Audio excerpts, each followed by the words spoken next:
తెలంగాణ రాష్ట్రంలో తొలిసారిగా basketball pre league పోటీలను నిర్వహిస్తున్నట్లు తెలంగాణ బాస్కెట్బాల్ అసోసియేషన్ అధ్యక్షుడు శ్రీధర్ రెడ్డి తెలిపారు.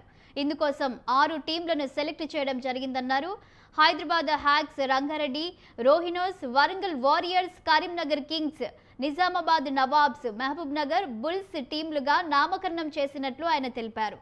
హైదరాబాద్లో లోయర్ ట్యాంక్ బండ్లో సమావేశంలో టీం కెప్టెన్లను పరిచయం చేశారు. జూలై 3వ తేదీ నుంచి 6వ తేదీ వరకు జరిగే బాస్కెట్బాల్ ప్రీ లీగ్ పోటీలను నగరవాసులు తిలకించాలని ఆయన కోరారు. అసోసియేషన్ ఆధ్వర్యంలో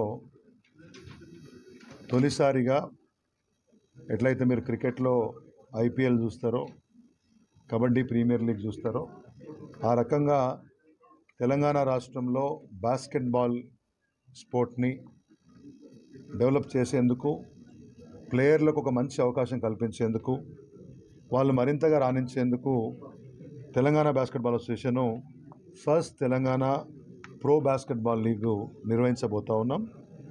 దాంట్లో ముందుగా ప్రీ సీజన్ నిర్వహిస్తబోతూ ఉన్నాం. బేసిక్గా దీంట్లో 6 టీమ్స్ ఉంటాయి. Hyderabad hawks, Rangareddy rhinos, Warangal warriors, Karimnagar kings, Nizamabad Nawabs, Mahabub Nagar bulls. ఈ ప్లేయర్స్ అందరినీ కూడా ఇప్పటికే రాష్ట్ర వ్యాప్తంగా 500కు పైగా ప్లేయర్స్ ఎవరైతే వచ్చిండ్రో వాళ్ళందరికీ ప్రొఫెషనల్గా సెలక్షన్ ట్రయల్స్ పెట్టి